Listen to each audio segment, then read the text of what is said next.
Situações limites, situações difíceis revelam muito do caráter não só do indivíduo, como de um povo também, né? Os povos vão refletir diante, por exemplo, de uma pandemia, como se portam, como sentem, como são. E, obviamente, a gente colhe, né, aquilo que a gente está plantando, está organizando, enfim.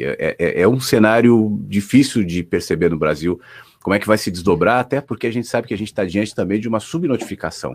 Então, os números, que são muitos no Brasil, não são os reais, né? Não se sabe exatamente quantas pessoas são contaminadas, não tem teste. Então, diante de todas as possibilidades e teorias conspiratórias que se multiplicam, e aí é um outro fenômeno de comunicação também, a Sim. multiplicação, essa é a primeira pandemia que acontece num momento de rede social, de WhatsApp, de Sim. internet.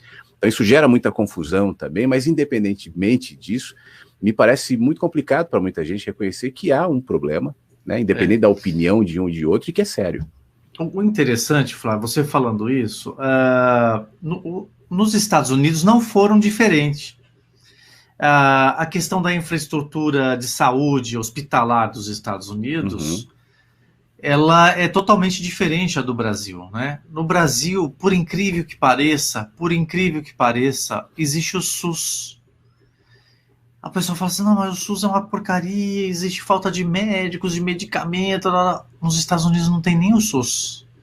Uhum. É tudo hospital particular. Então, partindo desse pressuposto, a gama de possibilidade de atendimento físico dos pacientes é limitadíssimo, né? A quantidade de leitos nos Estados Unidos é muito baixo comparado ao Brasil, em termos de atendimento a pacientes. Então, partindo desse pressuposto, o Brasil acaba ganhando, em certo sentido. Aqui você não tem saúde de graça. No Brasil tem. Tem mais ou menos desse jeito, mas você consegue ir numa SUS ser atendido lá para ver uma inflamação de garganta, alguma infecção no ouvido, um pé quebrado, pode demorar, ficar numa maca, não está certo, não está correto. Mas no Brasil existe isso. Aqui nos Estados Unidos, você quebrou o pé, você vai para um hospital particular, você vai ser cobrado da ambulância, lá US$ 5.000, depois mais US$ 20.000, só para poder engessar o seu pé. E isso de qualquer classe. Tem Obamacare? Tem Obamacare, mas é uma parcela muito pequena, ela não é universal nos Estados Unidos. Então, imagina isso num momento de crise, de pandemia nos Estados Unidos. Tem esse primeiro fator. Segundo, o presidente Trump demorou também um pouco a entender um pouquinho sobre essa pandemia.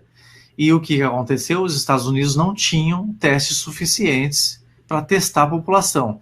Então, a questão também da subnotificação de casos no Brasil ocorreu nos Estados Unidos logo no início da pandemia também. É que depois eles reagiram rápido, viram que o negócio realmente era sério, e aí começaram a comprar os testes. E mesmo assim, Flávio, não tinha suficiente, não. Existiam critérios para você fazer o teste de Covid. A missão brasileira do presidente Bolsonaro esteve aqui nos Estados Unidos e eu acompanhei essa missão durante todo o percurso. E eu tive contato com o secretário de comunicação quando ele esteve aqui. E o que aconteceu? Quando ele chegou no Brasil e foi testado positivo para o Covid-19, eu falei assim, opa, eu conversei 2 vezes com ele, cumprimentei na mão, abracei ele, estava pronto para sair para trabalhar. Eu falei assim, não, vou ficar. Aí eu fiz um atendimento com um médico via internet, que aqui nos Estados Unidos a telemedicina funciona bem, mas paguei. E aí a recomendação foi, fique em casa durante 15 dias, tome os medicamentos de prevenção, de febre, essa coisa toda. Aí eu falei assim, e testes? Ele falou assim, não, você não vai fazer teste. Você está com febre acima de X?